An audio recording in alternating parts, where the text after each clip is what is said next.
Hello and welcome to Daily Current Affairs program by Ekam IAS. Today is 17th April 2019 and the topic we are going to discuss is hemophilia, non-core assets, Director General of Civil Aviation, Sensex and Nifty. Map aided program we are continuing with the straits of the world and finishing the straits today. Okay, and the previous year question revision series. Coming to the first topic, that is hemophilia. Hemophilia is in news because 17th April, that is today, is the World Hemophilia Day. So hemophilia, it's a medical condition. Okay, it is the ability of blood to clot. It is been reduced severely, so that even a minor injury, it can cause severe bleeding. Okay, it results in people bleeding longer after an injury, and it even easy bruising and increasing risk of bleeding inside the joints or even the brain. Okay, it's mostly an inherited disease. There are basically two kinds of hemophilia depending upon the clotting factor. One is hemophilia A and hemophilia B. Okay, because of the genetics involved in the way the sex of a child is determined, men are more vulnerable to hemophilia than women. Okay, it is also known as royal disease. Royal disease because the British Queen Victoria is the world's most widely known carrier of hemophilia. Okay, and why men are more vulnerable than women is because, see, the sex of an individual is determined by a pair of sex chromosomes. The female are identified with XX pair and the male are identified with XY pair. Okay, when an X pair of mother comes in contact with the X pair of father, the offspring will be female XX. And if it is XY, then the offspring will be male. Okay, hemophilia is caused by, it's a defect in the X chromosome.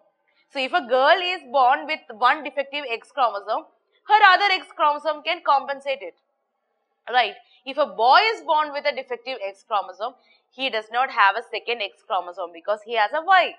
And this likewise he suffered from hemophilia. That is the reason for why hemophilia is more common among men. Okay.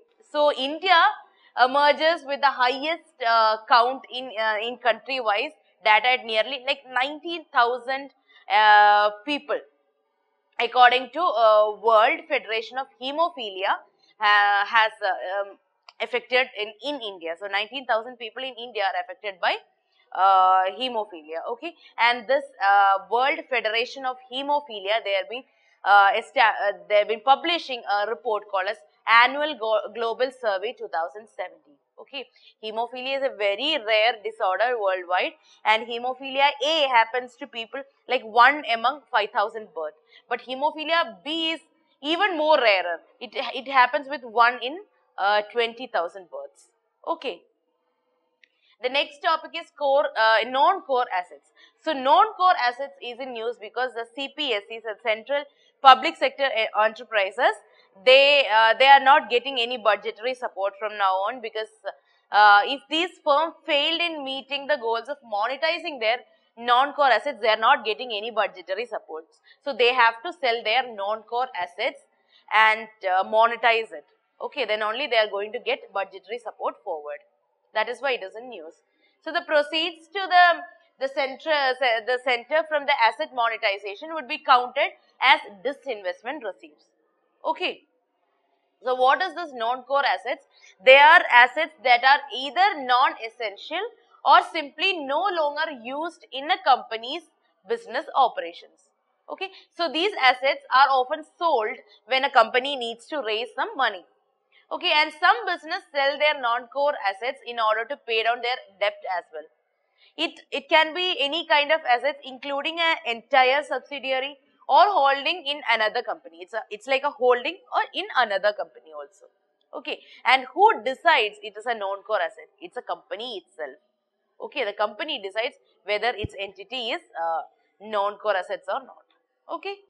The next topic is Director General of Civil Aviation. I have already discussed this, DGCA, when Boeing 737 MAX aircraft was crashed. I discussed about DGCA, but I'll discuss it again, so it will be a revision for you guys. So it is an aviation regulator, DGCA. So they asked to keep a check on airfares and because the jet airways, the operation is shrinking these days, so they asked to check on the airfare because of the shortfall in the capacity due to shrinking operations of jet airways. Okay. So DGCA, they are the regulatory body. They govern all the aspects of civil aviation safety measures, and its vision is to promote safe and efficient air transportation. Okay, and it works under the Ministry of Civil Aviation. So the government of India, they are planning to replace this organization with a Civil Aviation Authority. Civil Aviation Authority is modeled on the lines of American Federal Aviation Administration, that is FAA. So they are trying to create Civil Aviation Authority, CAA, instead of DGCA. Okay, and the important functions of DGCA are, one is registration of a civil aircraft, and second one is formulation of standards, the formulation of standards of airworthiness of civil aircraft and granting of certificate for its worthiness. Okay, and licensing is done for pilots, aircraft maintaining engineers, flight engineers, then there are examination conducting for that purpose. All it is been under the administration of DGCA. Then aerodrome, certification of aerodrome, then granting air operator certificates to the Indian carriers and the regulation of air transport services, conducting investigation. In this case, in Boeing 737 case, the institution which is authorized to conduct investigation was DGCA. So conducting investigation into the incidents and serious incidents involving aircraft. Also they investigate the aviation accidents, and they keep a check on aircraft noise and engine emissions as well. Okay. Coming to the next topic, Sensex and Nifty. So they are in news because Sensex and Nifty both are recorded very high for the first time. So they're like they hit very high. Okay, and it is maybe because of the foreign portfolio investors from Asia and European markets. Okay, and a rise in global crude oil prices and the weakness in the rupee can also be a cause of concern, because it can again reach high. Okay, so Sensex, it is also called as BSE 30 or Bombay Stock Exchange 30. It is established as a market weighted stock market index. It's basically an index for 30 well established and financially sound companies. Okay. These companies are listed on Bombay Stock Exchange. That is why it is called as BSE 30. Okay, and the 30 component companies, which are some are very large and very actively traded stock market companies, and it represents various industrial sectors of Indian economy. And the Nifty, it's also called as Nifty 50. It's a flagship index of NSE or National Stock Exchange of India. The index tracks the behavior of blue chip companies. The largest and most liquid Indian securities are from Nifty. Okay, and it includes 50 of the approximately, like there are around 1,600 companies listed on NSE, and the 50 most, the topmost companies are the Nifty. Okay, it's a true reflection of Indian stock market. And the Nifty 50 covers major sectors of Indian economy, and like they offer investment managers like an exposure to the Indian market. Okay, they can show that this market, this portfolio is very investment friendly. If invested in this particular portfolio, you will get more gain. Okay, that is been reflected with Nifty 50. Okay. Coming to the map aided program, we are discussing Malacca Strait. It joins Andaman Sea and the South China Sea. It's a very important strait. It's one of the most important shipping lanes in the world. The location is Indonesia, Malaysia. So it is a stretch of water between the Malay Peninsula and the Indian Ocean. Okay, between the Indian Ocean and the Pacific Ocean. I'll show you the pic. This is Strait of Malacca. Separates Malaysia and Indonesia. Then you can see Indian Ocean towards the southwest, and yeah, there is also Singapore. Fine. So the Strait of Malacca, it is a stretch of water between Malay Peninsula and Indonesian island of Sumatra, the main shipping channel between Indian Ocean here and the Pacific Ocean. Okay.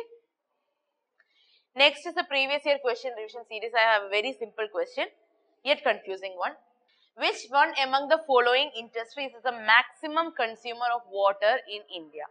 Engineering, paper and pulp, textiles, thermal power. Usually people confuse it with textiles and paper and pulp. Okay, so the answer here is D. I'll tell you how.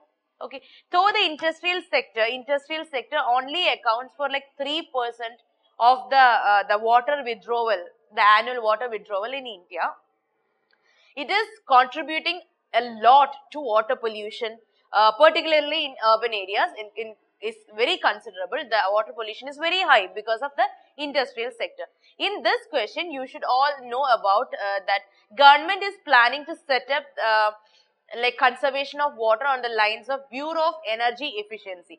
So, if Bureau of Energy Efficiency is involved, the question cannot be like for engineering or paper and pulp or textiles. It will be related to power generation. Right. So, the focus initially would be on water intensive sectors like thermal power plant or textiles or pulp or chemicals. Okay. And of the water use by the industry, thermal power plant are the biggest users of water. And it accounts for like 88% of the total industrial water use. So, they are followed by like the other sector like engineering or the paper, and the least is done by textiles. So, the answer here is D. Okay. So, that's all for today guys. I hope you enjoyed the session. So, again, if you have any suggestions, please mention it in the comment section. Thank you so much. Good night.